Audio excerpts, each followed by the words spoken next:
Alright, hello, and Cosmic Emporium here, and let me get Geo all configured. Hello, Geo. Oh, yeah. Geo, can I... Okay. I'm not hearing you, Geo.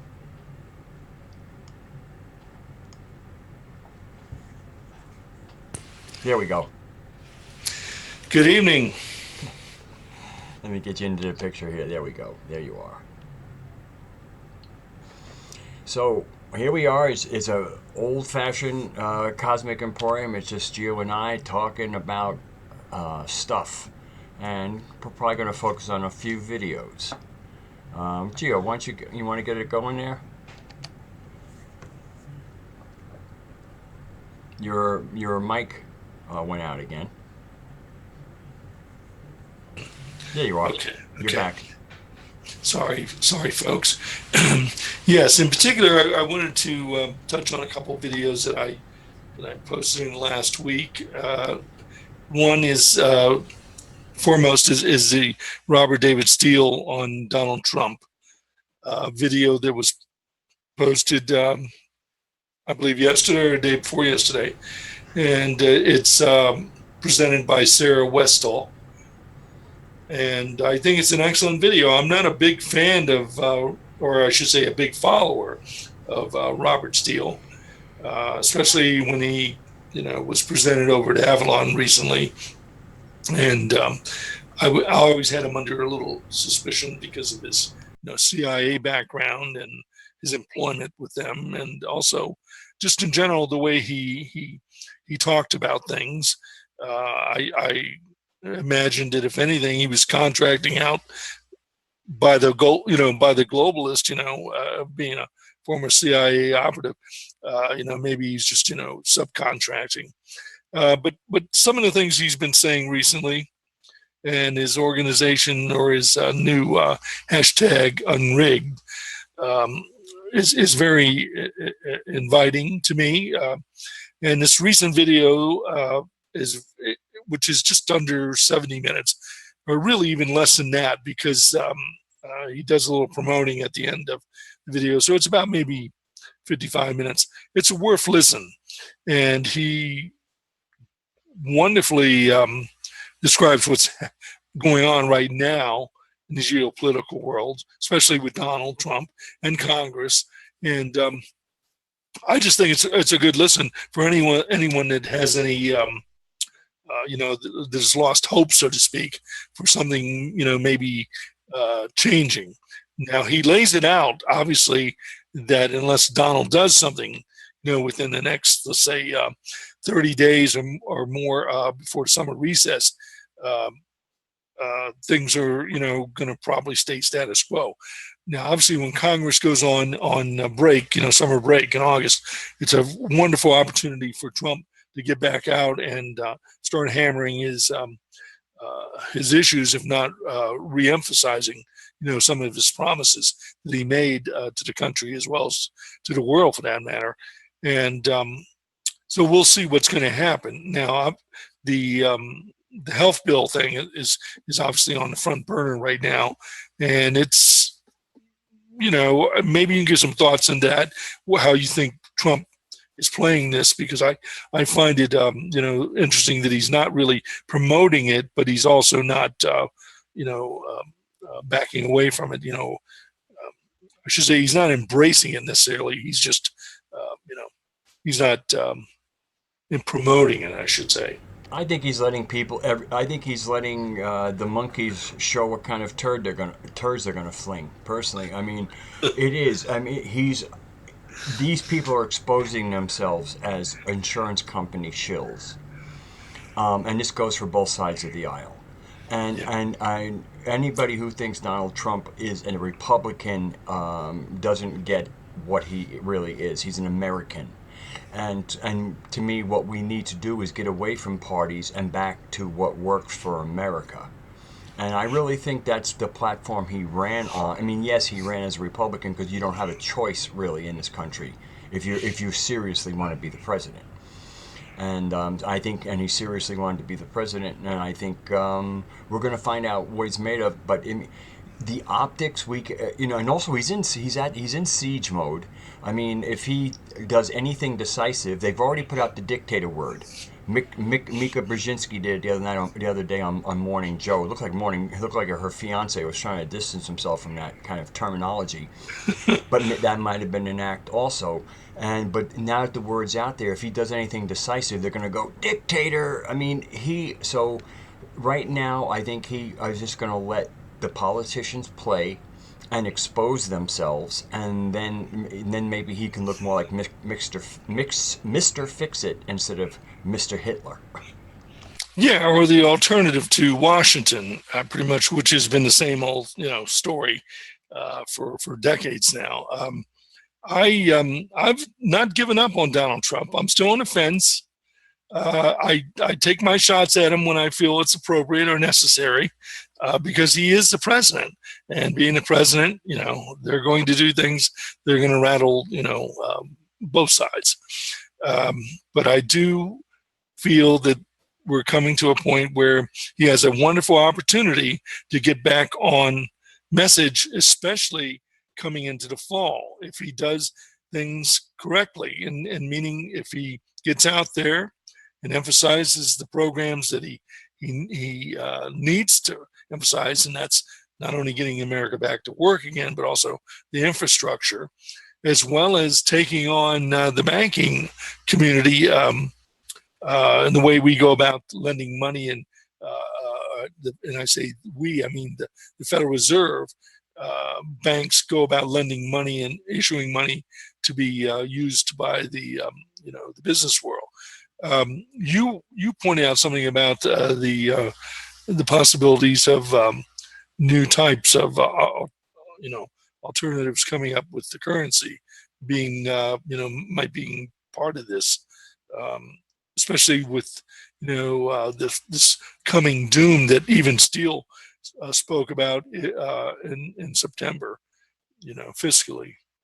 Yeah, well, I guess I've heard it here and there from different places about that there's already treasury notes backed by something that are all printed and ready to go, but they're ready to go when there's no longer Federal Reserve notes. And so they're kind of ready to fill in when one thing fails, and it looks like something is getting ready to fail, but I think it has to fail, but I don't think it's a failure without a backup plan. But Yes. I think talking about I don't think it's good to talk about the backup plan, because then everybody gets a false sense of security, and I think a little prepping is good.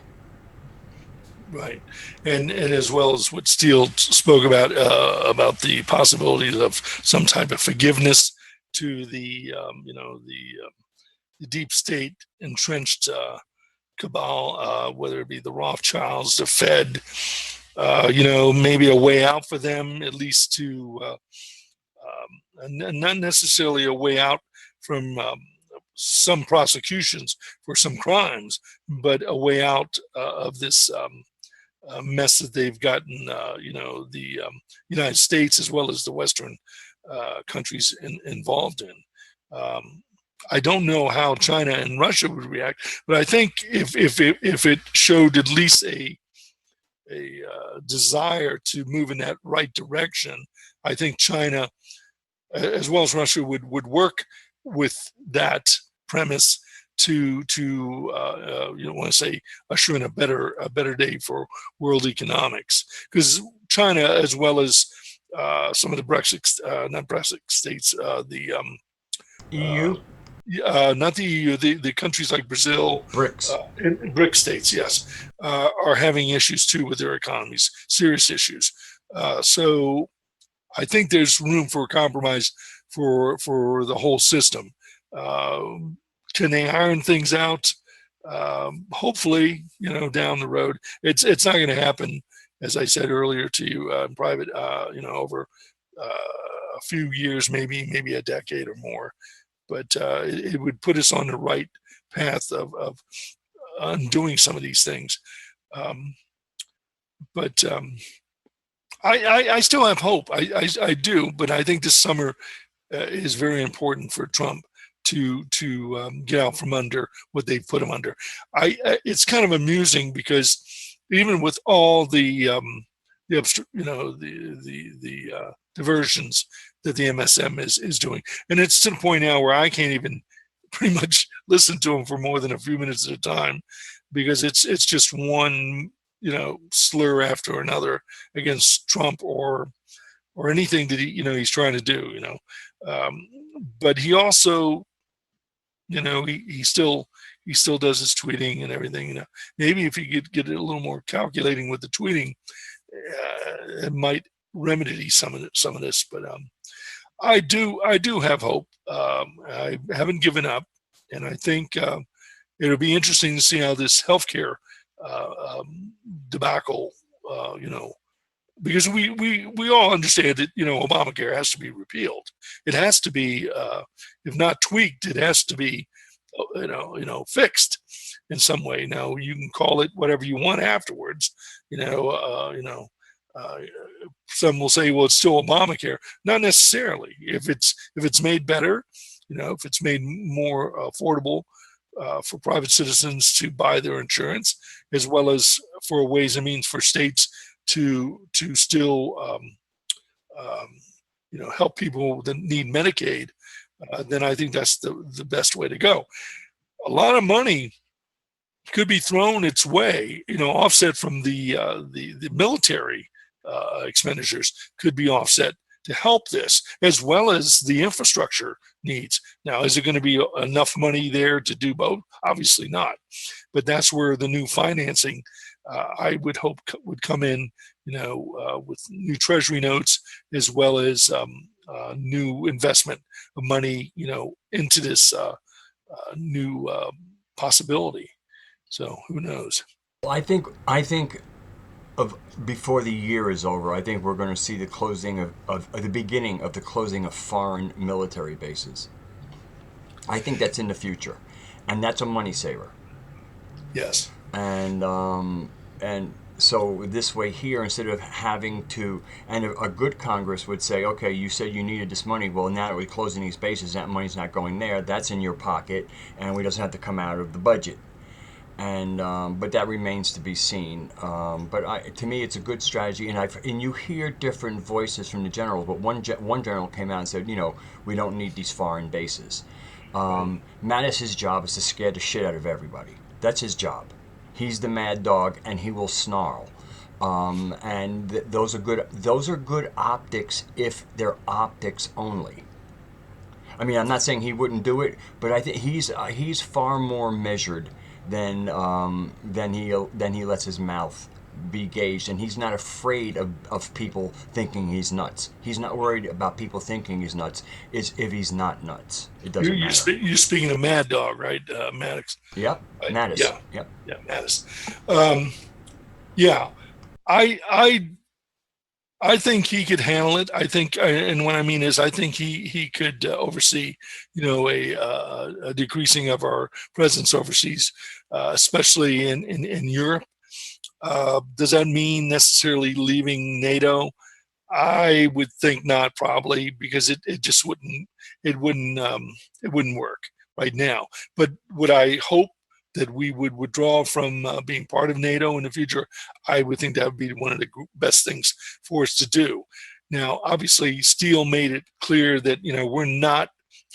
It's quite obvious to anyone that follows what we do, on the alternative forms, that America is not what it used to be, and it's probably not going to be anywhere near it for foreseeable future. But that doesn't necessarily mean any other country is going to necessarily step into its place. But I do believe there's room for all, NATO, meaning the European states, China, and its countries of influence, as well as Russia and its influence, as well as, you want to include India and Pakistan into that fold also, to be a more balanced world, and to go back seeing a more reasonable overseeing of things. Um, this is going to happen now. How do we ease out the the Fed, as well as the world banking system the way it is, and also the influences of the cabal? Well, I think if they have any sense, uh, they'll they'll realize the writing on the wall and start adjusting to it. I think in many ways they pretty much have had it handed to them and what's going to happen. So hopefully we'll see some changes occurring. But I can't emphasize that the way he lays it out, and in that video, the unrigged, uh, I think it's a good listen, and I think it offers some clarity to what are the possibilities we're facing right now. I think it's a good idea also for those that want to,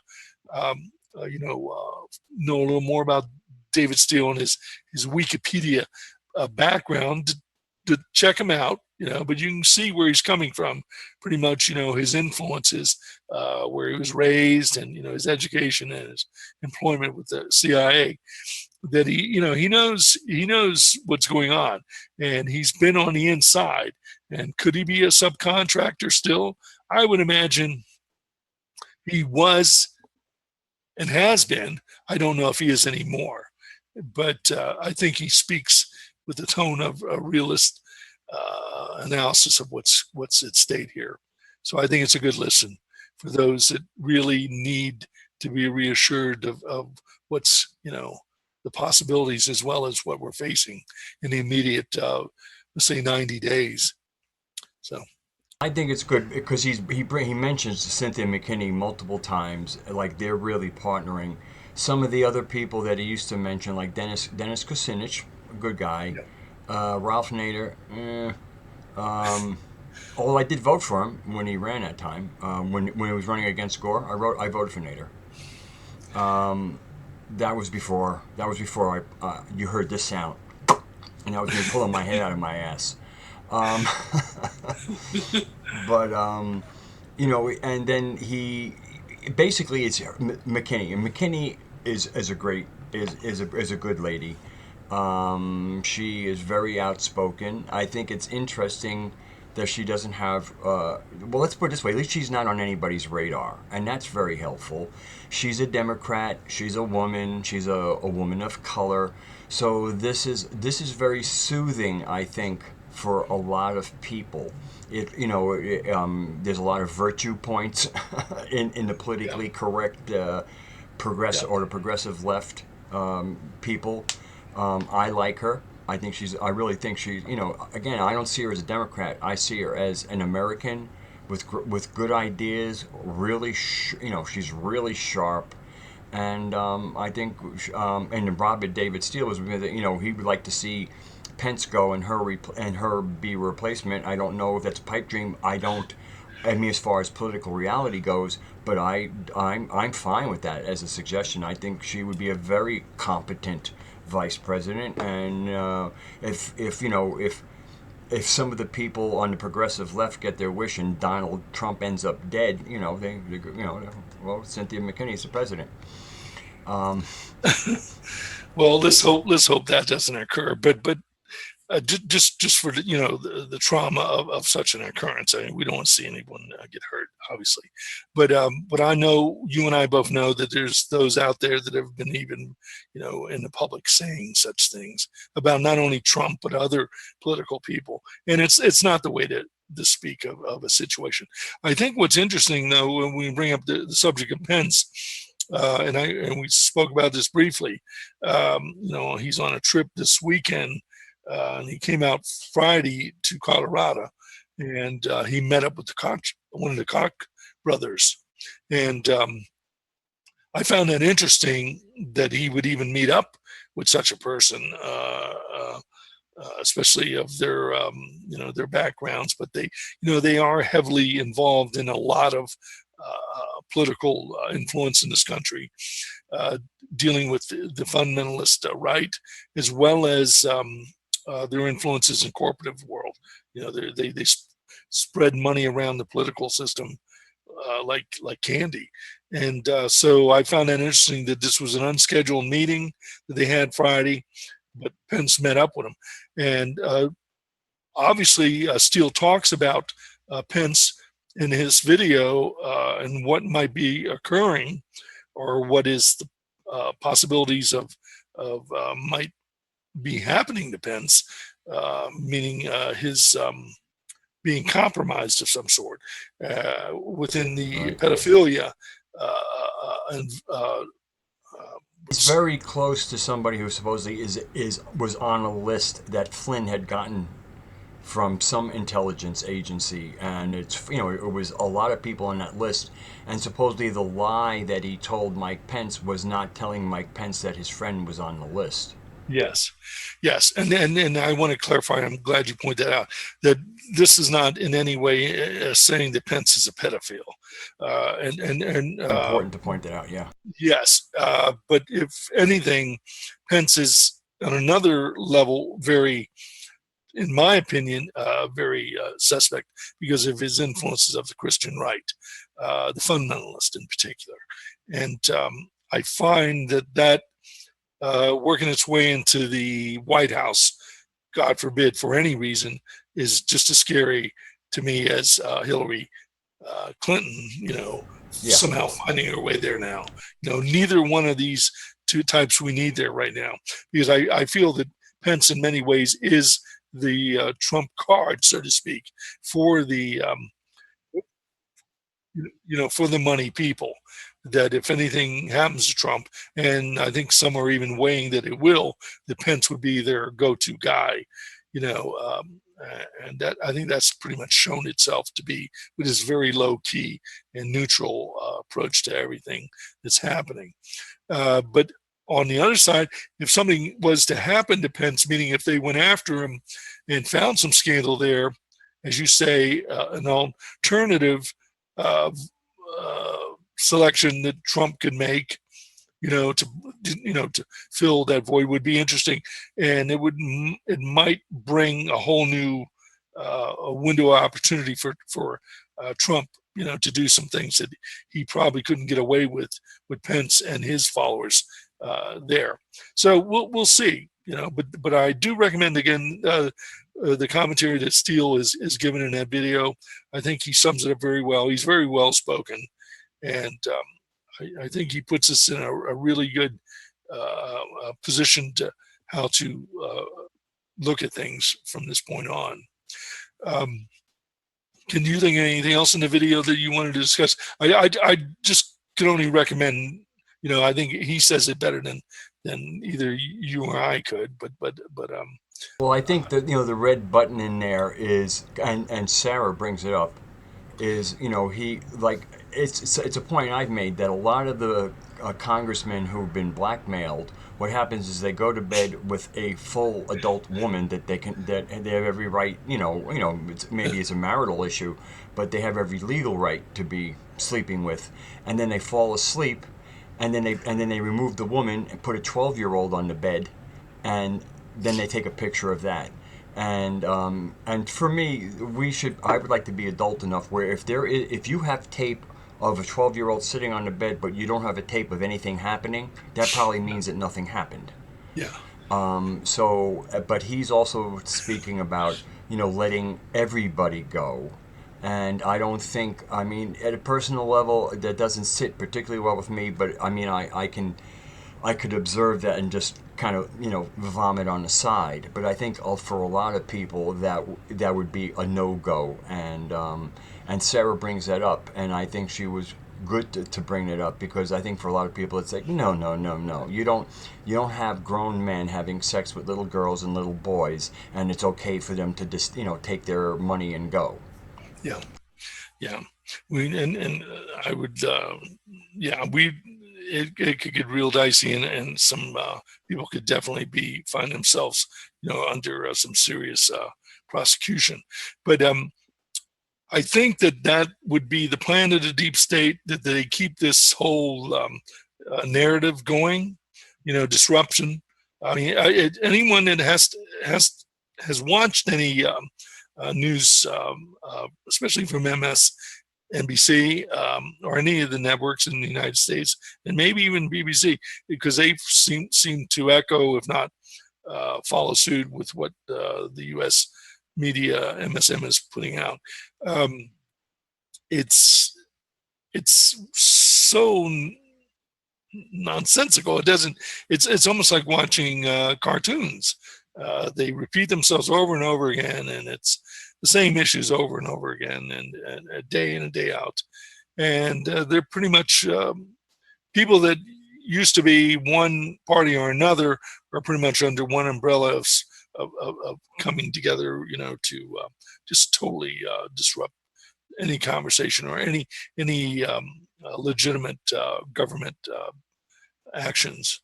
And then, of course, we don't even have to get into Capitol Hill. I mean, it's a mess. Both sides, it's It's 50-50. a swamp, and I just would like to, I would like to declare myself a complete political atheist. I think parties are schizophrenia, and I just think we want a good idea, and that's that. If there's one thing about Donald Trump that I like is I don't, as far as I'm concerned, he's an American. I think he's a political atheist. A bit, he's approaching it from a business point of view. I might be pissing some people off saying that, but that's what I see. And I didn't vote. I didn't vote in this last. I gave up. I voted for Obama in 2008. Saw what he did, and that's when I became a political atheist. And I just said, you know what, this isn't worth being called for jury duty for a legal system that I also think needs to be scrapped. And yeah, and I think anyone that takes a party stance anymore is, they're deluded. There's no point in that anymore. I'm wondering, even at this point, and I've been constantly coached by the local party here, the Democratic Party, to sign up again. I haven't signed up in the last 4 years, and I'm not going to. I will declare myself an independent at this point if I vote ever again. And I have voted pretty much my entire adult life. But most of my voting has really been on local elections, whether it be here in Washington or back on the East Coast in Maryland or Virginia. But I think what happens locally is very important to our day-to-day lives, and who is in office, especially in the local governments. And I'm not just talking about congressional. Totally agree. Yeah, is very, very important to me. So I definitely pay attention and do vote. And I've found that a lot of people out here are independent, so that's a good sign for me personally. Well, I'm in a new state now for 6 months. So it's new turf for me. I'm still learning the names, and I did do some looking into it, and it's like, oh my God, these are my representatives. Oh my God. Oh, this is really toxic. Virginia politics is very strange. Obviously, the southern, and I say southern, I mean outside of Northern Virginia, which is the northern counties, has pretty much always been Republican for a long time. Even though there's a lot of Democrats in the state, they're scattered. There's little pockets of them, but I don't find anything necessarily wrong with that because of the conservatives. I would consider more people in Virginia conservative than Republican by nature, Yeah, I think you're right.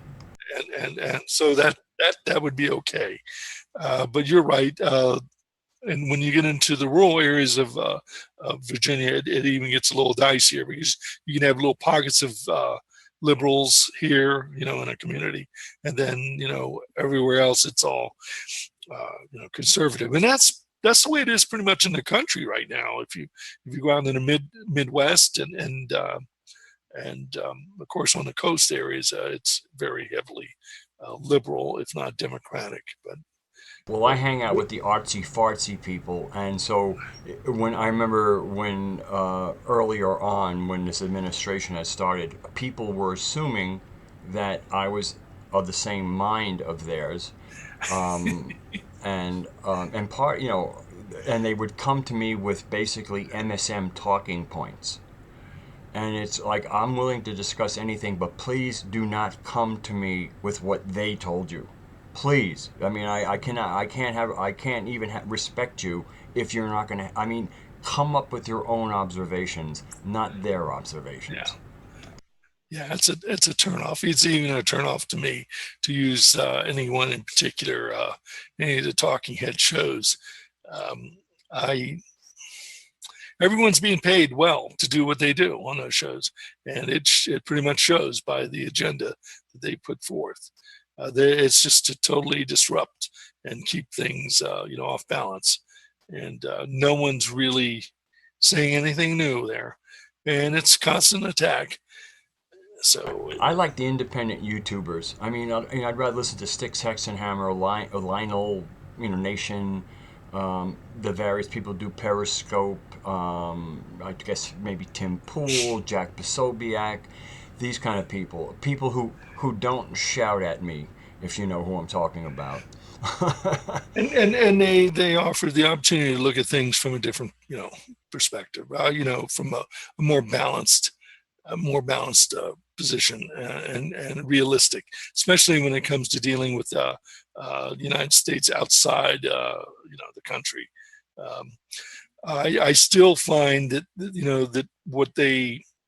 the reaction to the Putin interviews to be pretty predictable. I was amazed it took as long as it did. I thought it would start initially the same day that I started posting these videos, but obviously the YouTube machinery, as you well know, took over quite thoroughly and handled it very. Uh, they smudged it out. Well, there was so much again, there's so many YouTubers. I mean, it happens to Cliff High, it happens to Simon Parks. It's just these people who are poaching other content so they can get AdSense monetization.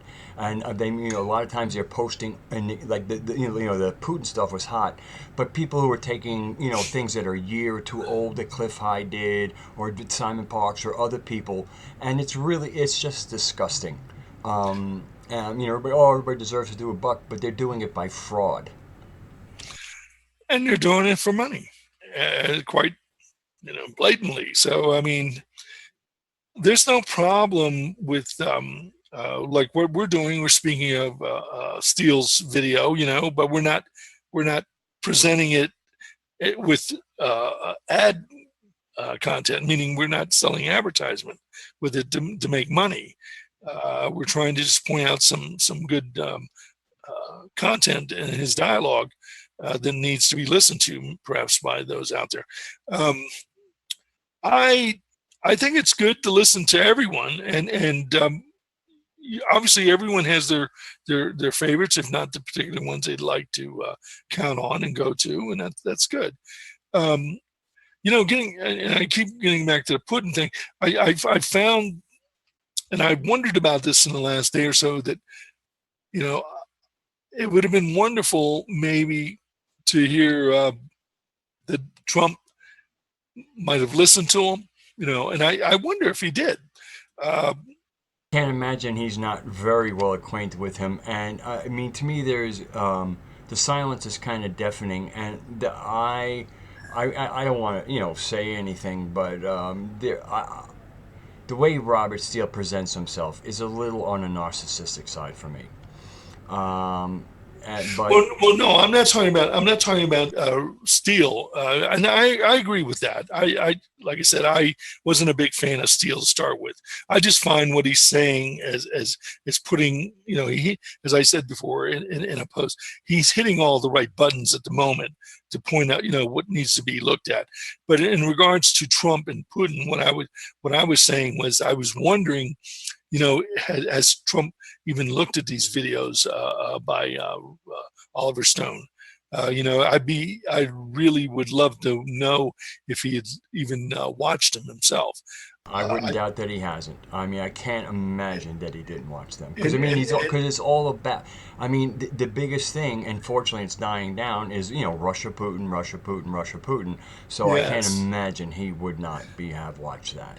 and you just pointed to a reason why we might not hear about it. Obviously, is because by him even mentioning those videos, those interviews, wouldn't put it right back on, the hot plate right front. So, but it's too bad because I think that in many ways they would have been a great talking point for Trump, and with some of the issues that he could have picked from the interviews, just to address himself in a countering, if not a complementing of shared views. And I'm talking about between nations, not between him and Putin, but between Russia and the United States. And it would have been a wonderful opportunity, maybe to what do you say, begin a dialogue. But in another, that obviously it would have, in this day and time, they're not going to allow that, because any mention of these leftist, Oliver Stone interviews with Putin are not going to be accepted by the MSM.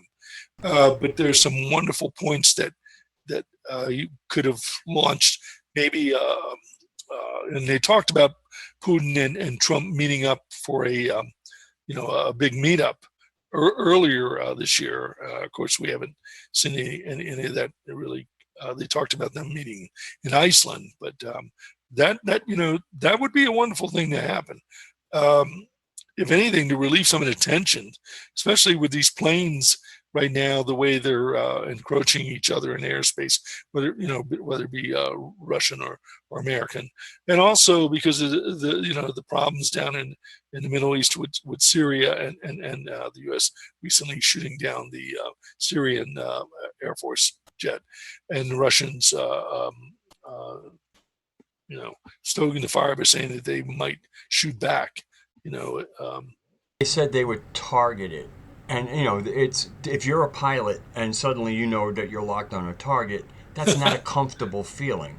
By the way, you might want to turn a light on. You're starting to disappear. Oh, make it dark. Okay, yeah, it's getting it's about 9 p.m. here. And I again, I think there's a just enough belligerence in that exchange that it's good optics for what needs to happen in our news cycle. It looks like it makes it look like we're still adversaries, and I think those are important optics to maintain. Yeah, I don't think that the Russians would do anything that foolish.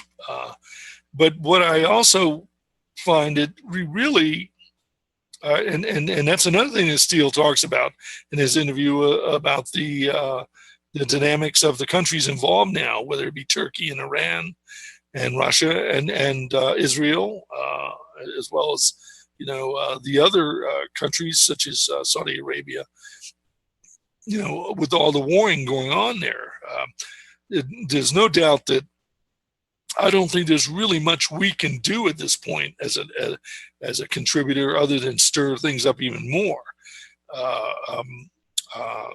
Now, he Steele speculated, does Trump have some ideas, up his sleeve about how to, go about, changing the dynamics there in the Middle East? But I don't see that really forthcoming. I think the best thing for us to do is to be low keyed and maybe start withdrawing some of our physical support there. If countries like Iraq and Iran and Turkey can't take ISIS out on their own, I mean, then there's no hope, obviously. And I think these three countries, if not combined against Saudi Arabia in a sense, can do that, because there's no question in my mind who's been funneling a lot of this money into the Middle East for ISIS, as well as these other warring factions. Something that's not being covered is it was almost a week ago already that the Syrian army had made it to the border with Iraq and hooked up with the Iraqi army. Yeah. So there again, this is not getting mainstream coverage, but actually things are looking pretty good in Syria overall. Yeah. And again, that thing that any plane coming into a certain territory will be painted, which means the target's locked on. That I bet you there's not a pilot who said they didn't threaten to shoot him, but I don't like being a button push away from having my jet shot out from underneath me. Yeah, yeah, and that's why I think that if anything, we're not going to be seen provoking anyone again, probably. And you get pilots who are going, I ain't doing that mission. What are you, nuts? You know? I think what happened to the U.S. in this case is that they had some troops, obviously, on the ground that they were supporting. And in order for them to even keep any credibility on the ground anymore, and I'm talking about the management, the U.S. management, military management there, they had to bring this plane down because it would make them look like they're not doing, what they promised to do.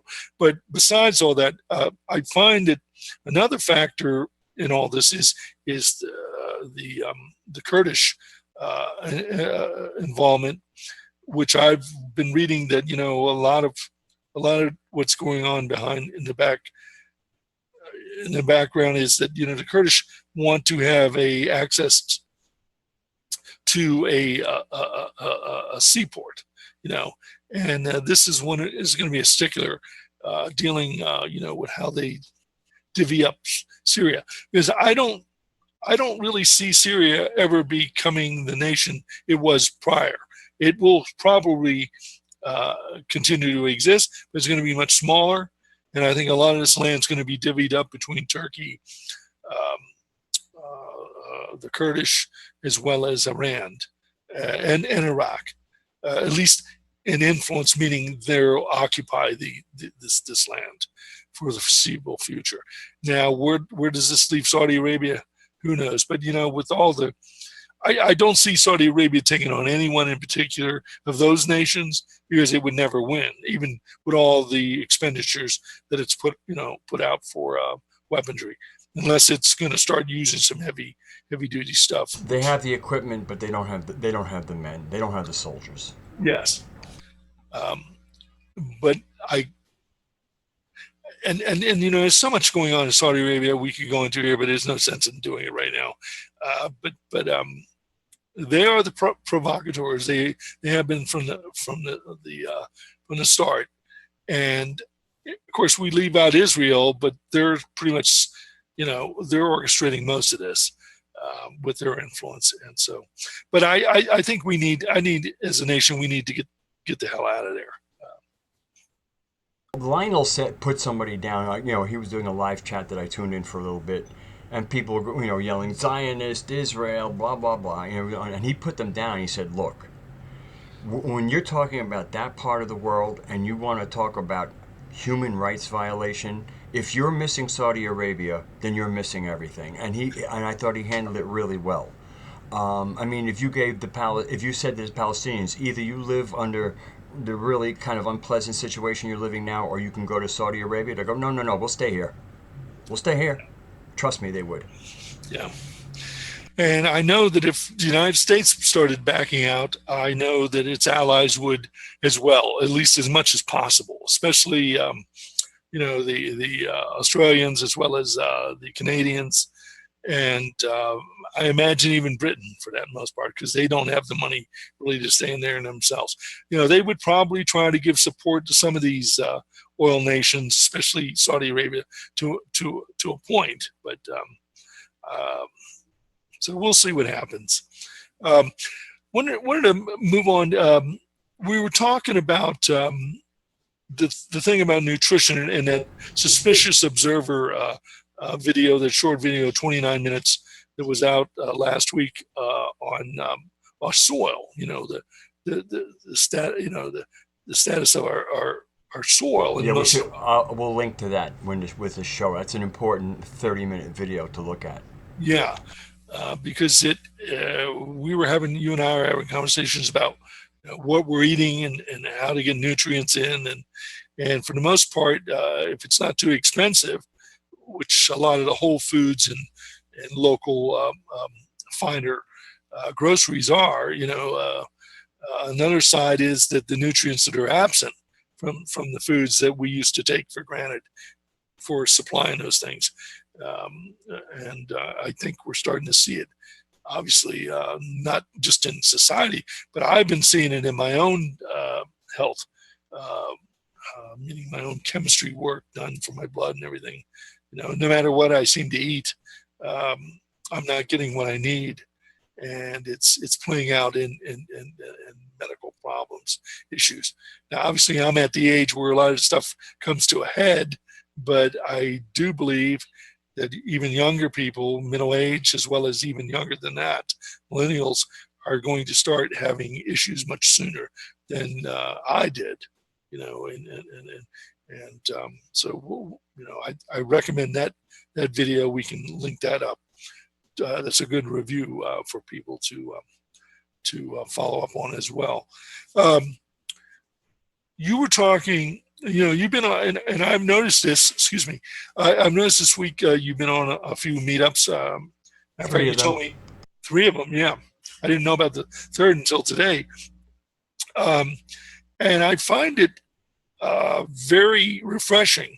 Now, I know that a lot of people don't necessarily uh, um, follow the meetups unless they have a particular reason, unless they're following you in particular, or they, know others that are participating. But it goes hand in hand to what we have tried to emphasize here at the Cosmic Emporium about people, that are not talking. It's like Robert Steele or whoever, um, just the regular rank and file followers of what's going on in this world on the internet, and those that have participated on the forums, getting together and discussing these things out and being participants there. And what is your take about that and your reasoning for this? Maybe you might share that. Yeah, well, for me, it's refreshing. I mean, I certainly don't agree with everything that gets said on a panel I'm at, but I don't. If they say something that I might not agree with, I don't go after them. I just state what my take is. It isn't like no, do you? Unless somebody asks me, do you agree with me, and I don't, and I'll say no.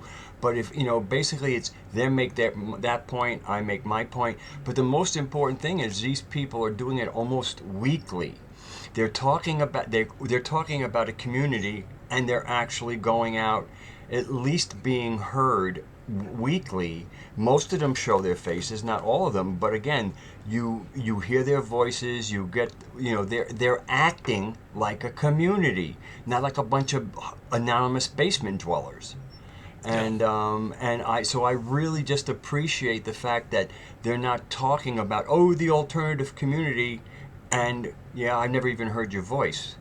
And so I mean, we've put the call out.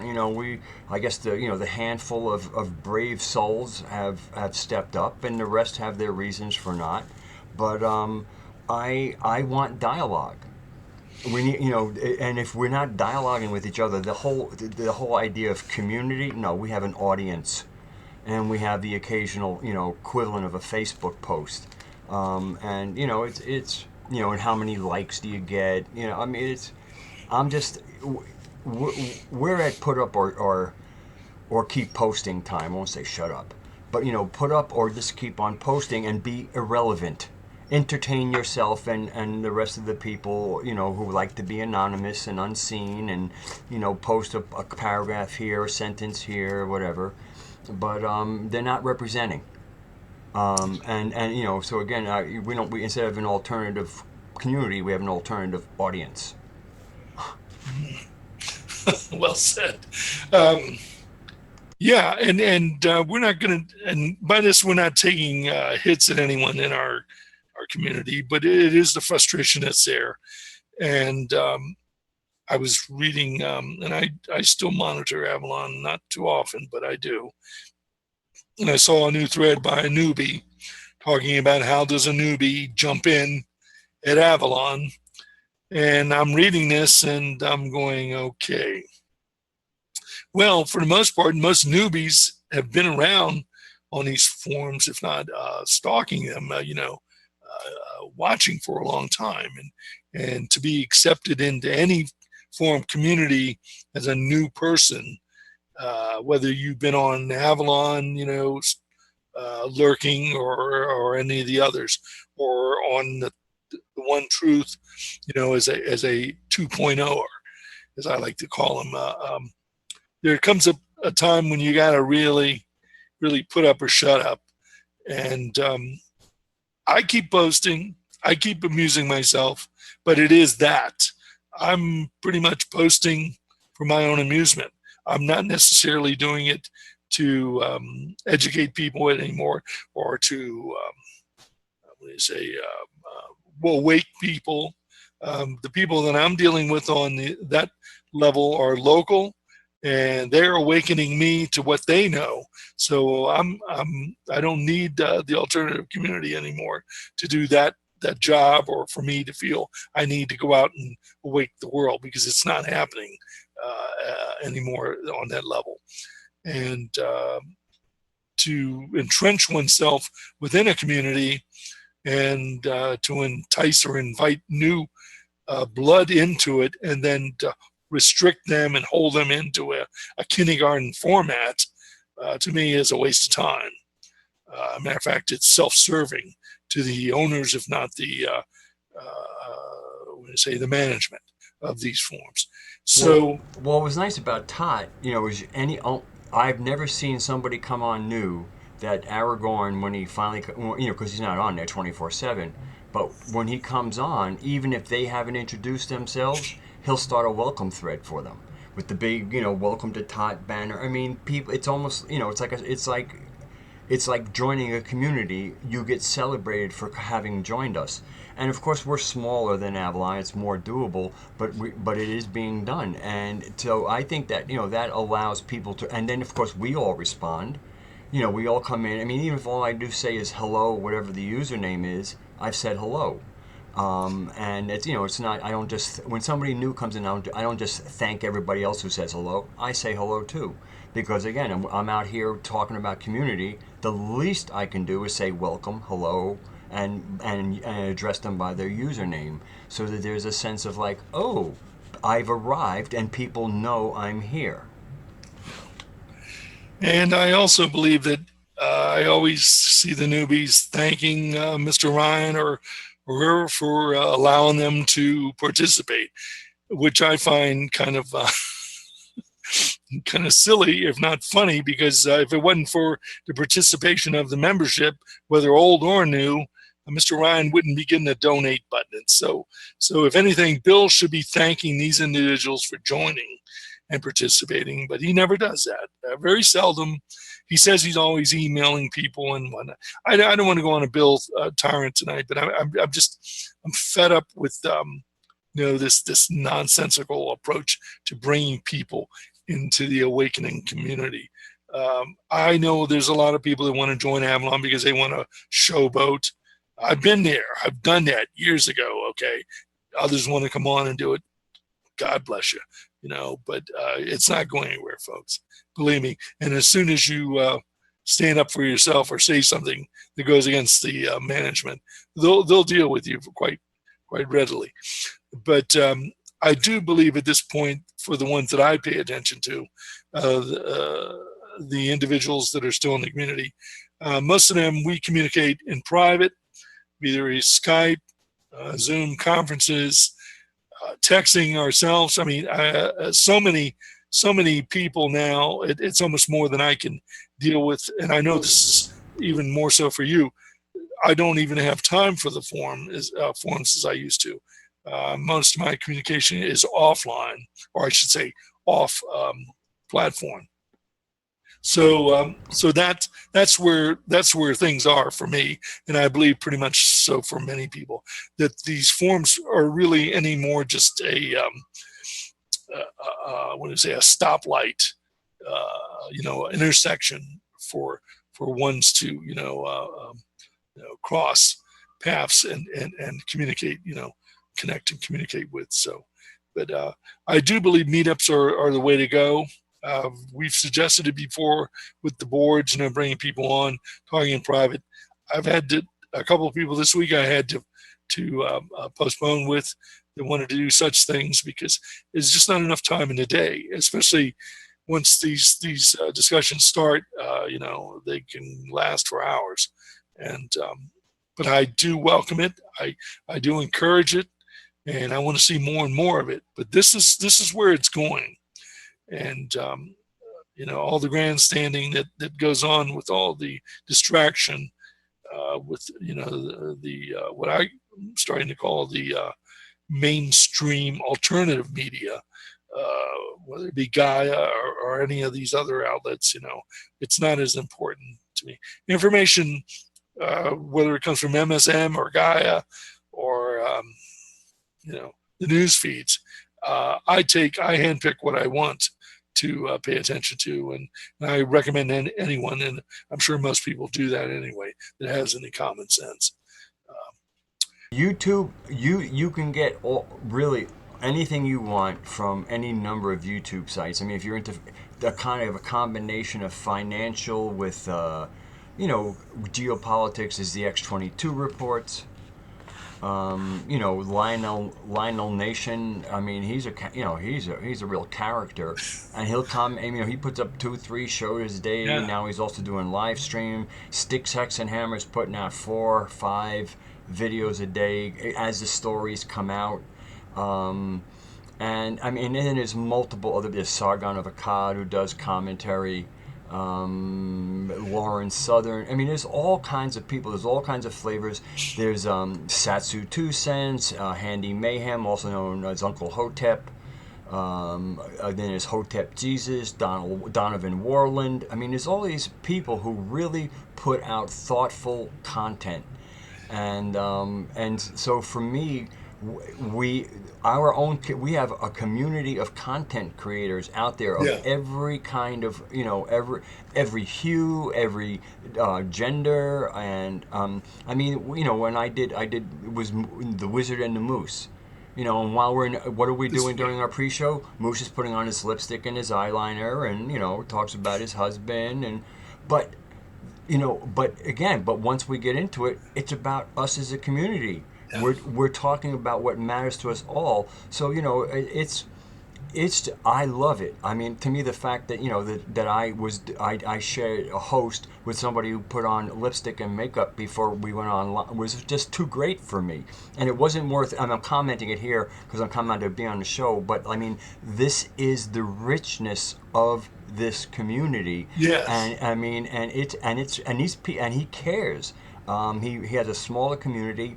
He's a kind of like the wounded healer, and he's a shaman, and he's actually helping people to become more empowered by going through their stuff. And let me tell you, he's a fearless person. He's willing to go in there. If you're willing to work with yourself, he will go into the deepest, darkest places with people privately.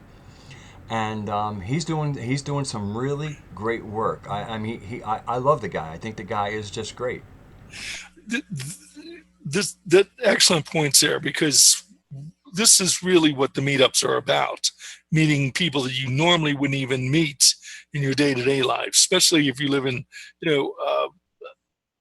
various parts of the world, for that matter.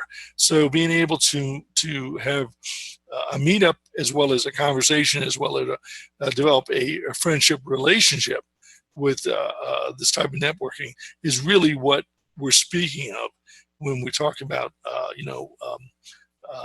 board talk, beyond forums, because this is how I met so many people in the past, and I know you have as well. But I'm finding it more and more diverse, in the sense there's so much out there now that this is really what's occupying most of my time, is following individuals in meetups such as this, content, as well as just enjoying it, because it's refreshing to hear people talk as they are and not trying to read. Obviously a lot of these meetups have text going, with followers, in the panel to the right, and that's okay. But that's pretty much what the talking heads we've been following for the last few years have been doing, is having meetups with their peers, if you want to call it that, and then the followers, commenting on the side. But I'd much rather be either a participant or at least a firsthand acknowledger of the people participating, than the way it's been. There's still room, obviously, for good content, no matter who it is. I mean, I'll listen to anyone, and that goes for Carrie Cassidy, Simon Parks, anyone, if I feel they're saying something that needs to be listened to, or I need to hear it. And I'm not going to, as I use the term a lot, throw the baby out with the bathwater. Um, I'm tired of seeing people villainized, if not pretty much what the MSM does on the alternative community. Same thing, um, trying to compromise someone because of something in their private lives. Another person, and I'll bring this up, because you and I have been, well, I've been, getting back into John Lash, not because I totally respect John Lash in the sense of his personal personage, so to speak, but I believe in a lot of things that he touched upon, 8-9 years ago, if not longer, really is still very important, and was kind of like thrown under the bus by the Avalon Forum and others. And I was, you got me back into the the Gnostic, or more importantly, the Sophianic narrative, because what he's doing is he's showing the depth of the antiquity of it actually coming out of the mystery schools, the Eleusinian mysteries. I mean, it's got a history of 6, 10, 12,000 years in depth. So many of the people treat the Gnostics like they were a first century AD phenomena, and you read the Nag Hammadi texts, and it was becoming a kind of a polyglot of Gnostic thought and mystical Jewish thought and mystical Christian thought, and that was not the original Gnostic thought. That was what was happening in kind of that boilerplate of the Middle East at that time. I'm halfway through his book, Not in His Image. And then of course he also did the Kalika War Party, which put a lot of people off. Right. But that again, there's still the body of the work and the Sophianic narrative, and many of us can find new meaning and depth into our history from that material, and just say, go ahead, John, go off with your war party. Well, it's interesting because we got off on this, or I should say you encouraged me, enticed me is the word, to start looking at it again. And I was, lo and behold, this week, I had known that two friends of mine, two Ascetti friends that have their own radio show, the 100 Monkey Radio, with Tom Kaperman and Ramon. Both of these individuals I know personally. I've known them for a number of years, and they did an interview back with him, and I just discovered this interview from 2010, and it's an excellent, fresh interview. I see it with John speaking in a very humble way of what he's speaking of and what you just spoke of, and so there's people really need to go back and start looking at some of the stuff that came forth, if not in the beginning, back in the day, because we're a lot of this stuff has just been glossed over now, if not in the case of some forms, thrown under the bus because someone doesn't like someone's personal lifestyle or whatever, and it has nothing to do with the material. And if I was to say that about liking someone that might be on forums, I might not agree with their lifestyles, or they might not agree with mine. Well, I'm not going to disregard everything they said in the past or did because I don't like them. If they say something well and say it good and on point, then it needs to be, if not heard, reminded of. So that is the point with John Lash, how he has behaved with his relationships. Well, that's only for those that are involved, that can really speak of. Truly, rock stars get away with it. Scholars and counselors don't. Yes. I want to do a couple of shout outs. One would be for a member of both TOT and PA. We'll call. She uses a diminutive name, and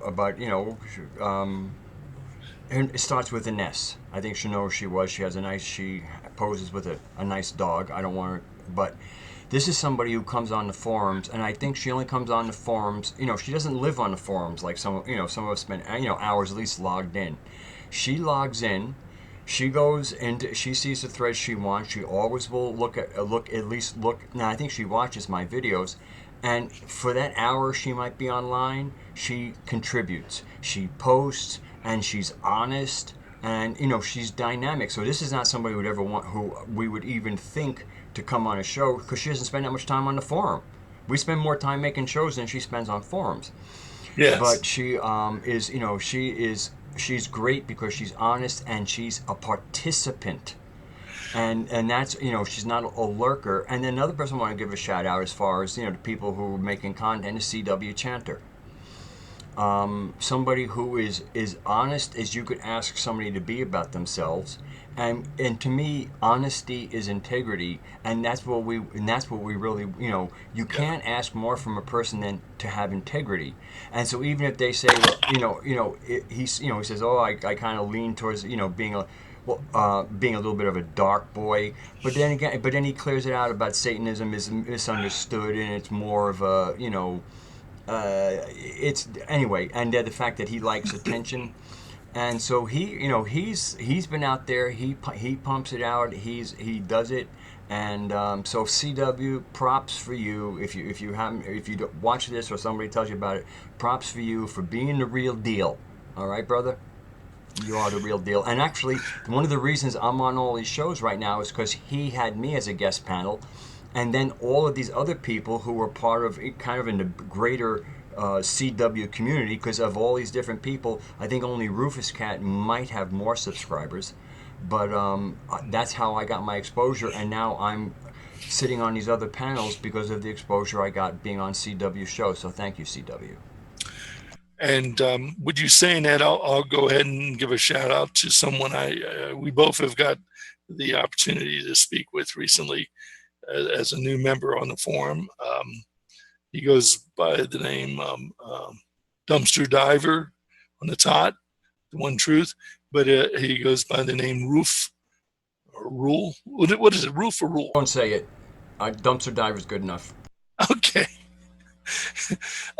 Obviously that's not his name, but very refreshing gentleman, very intelligent, and I had a lot of I had a good time speaking with him, and I know you spoke to him separately as well.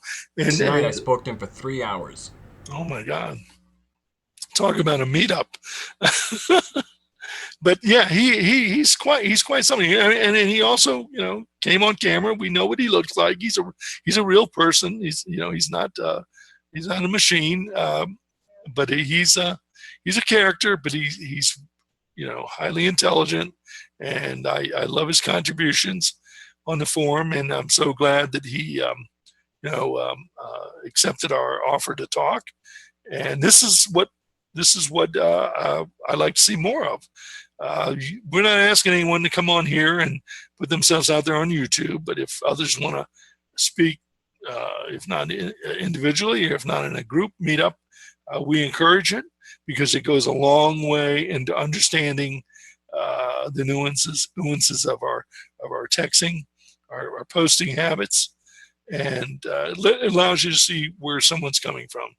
Off camera, we do off camera meetups, and we can have a good group there. I mean, some people might want to have an off camera meetup to tell me that I suck or something. You're invited. Yeah, if you wanted to, and I'm sure I have just as I can say the same for myself as well, and I'm sure there's some takers out there. But you need to understand that you're not going to offend me by telling me whether you dislike me or whatever. I mean, that's. I take more offense at someone, well, I won't say, because if I do, I know they'll do it. So I won't go there with that either. One of the topics I covered in the Mystic Brew that I put up before we started here. Oh yeah. Was at the very end. I said it was about taking offense. I said, if you take offense, I won't consider it theft. But just remember, a lot of times people take offense when no offense was given. And Yes. And that's an important. I mean, even when you go, oh, I took offense. Well, you took it. Nobody told you to take it. You took it, and I'm not gonna, like I said, I'm not gonna hold it against you that you took it. But don't say I gave it to you. Yeah, there's some sensitive types. I'm very sensitive. You know that. I not that I pretty much show it necessarily, I'm a reactionary. I'm an Italian in many ways. I will react. You have an artistic temperament. I will let you know how I feel at the moment, and then I'll forget about it because I don't hold grudges. I really don't. And I think this has really been the perception of me that's misconstrued. I'm not one to hold grudges, but I will tell people how I feel at the moment. And again, if that's to be taken with offense, Well, that is integrity, and the one thing I don't like is passive aggressive. That's the icky stuff.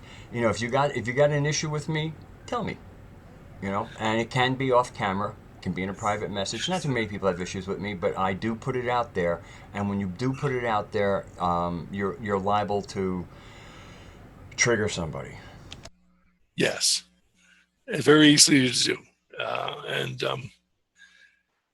but I think that's pretty much sums it up. I recommend those that obviously are going to hear this probably tomorrow to listen to your latest video because it touches on a lot of important things, and that's was released Saturday. It was released a couple of hours ago, and I named it "Ball of Confusion," partially because I'm talking a little bit about the lack of focus. Sometimes I feel that because we get off on our favorite ET and stuff like that, but Yeah.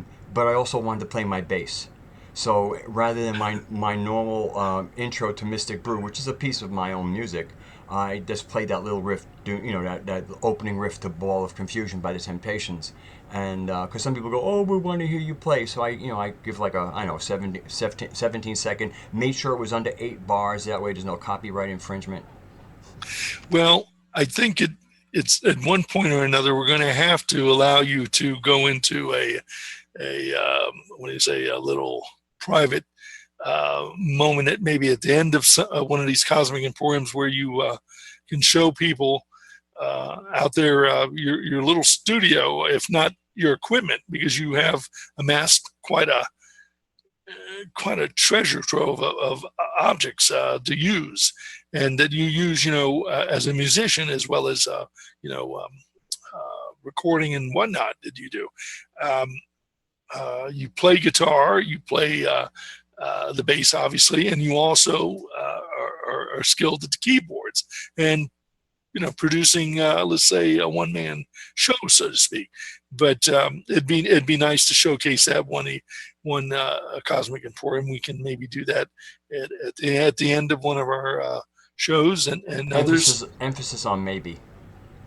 Well, that depends on your mood. I mean, and rightfully so. To get it, to ask anyone to come forward and to perform, if not to entertain, it has to be the right moment. And but I'm sure you've done it in private before for me and others, and I don't see no reason why you would really necessarily rule it out.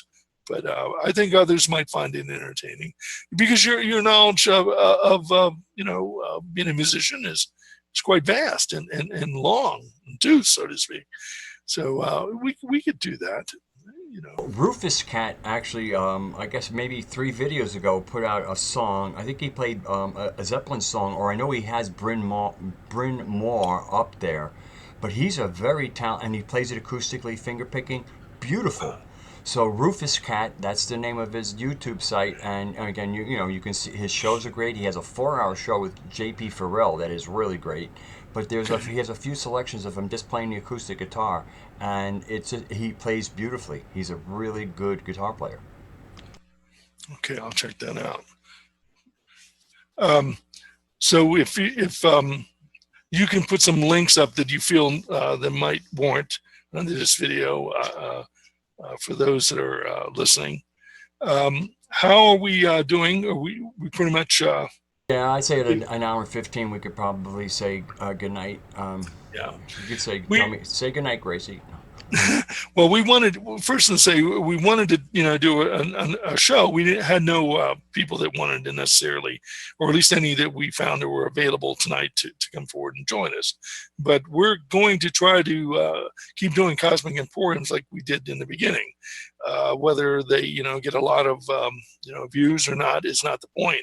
The point is to keep what we started going, and hopefully it will, bleed into something better. If we had I mean, started earlier, Kathy would have joined us. If Aragorn was feeling a little better, if you want prayers, if you know Aragorn, he has, I think he has consented for you to send energy or prayers to him, and but he communicated to us that he will be joining us as soon as he's feeling just a little bit better. Like I said, good. Kathy is, in the UK. We started, around, I don't know, well, about 11 o'clock at night. It's 4 o'clock in the morning for her. So that was one of the reasons she couldn't be with us. Vern is Right. getting ready for a trip. Target T has mongooses that are tearing the place apart. A Target, not Target T. And so that's kind of like where things. And it was just, I thought it was a good time for us to just do a regular Cosmic Emporium instead of a tot cast, because Yeah. we're getting a fair amount of them, and I'm quite sure the next one will be a tot cast. Yeah. I mean, we're still going to pursue what we've been pursuing from the start. But if we, don't have something, will still come on and present something. And, and especially as the summer goes on, because I think things are going to get more and more interesting as the weeks go by. I think heating up will be more than just talking about the season. Yes. And it is heating up. We have a beautiful. I wish I could show you this sunset. I probably could, but I'm not going to get up and pull all these wires. We had a beautiful sunny day here, no clouds at all, and it is a golden sunset over towards Seattle, towards the Pacific. I wish, but I think you all have seen those type of sunsets before. But yeah, it's summertime is here on the West Coast, and I know it's there on the East. So happy solstice for Northern Hemisphere, and I know that Vernon is going to be in Germany, right? Is where he's going to visit, and with his family. As far as And I know. yeah, I hope he has a wonderful time there. I'm sure it's going to be beautiful in Germany in the summertime. It always is. So, okay, we can say goodnight, and I will bow out, and I look forward to talking to you again soon. Okay. Okay, okay, brother. So, bye from me, myself and Gio. Take care of yourself, stay sane, and we'll see you next time.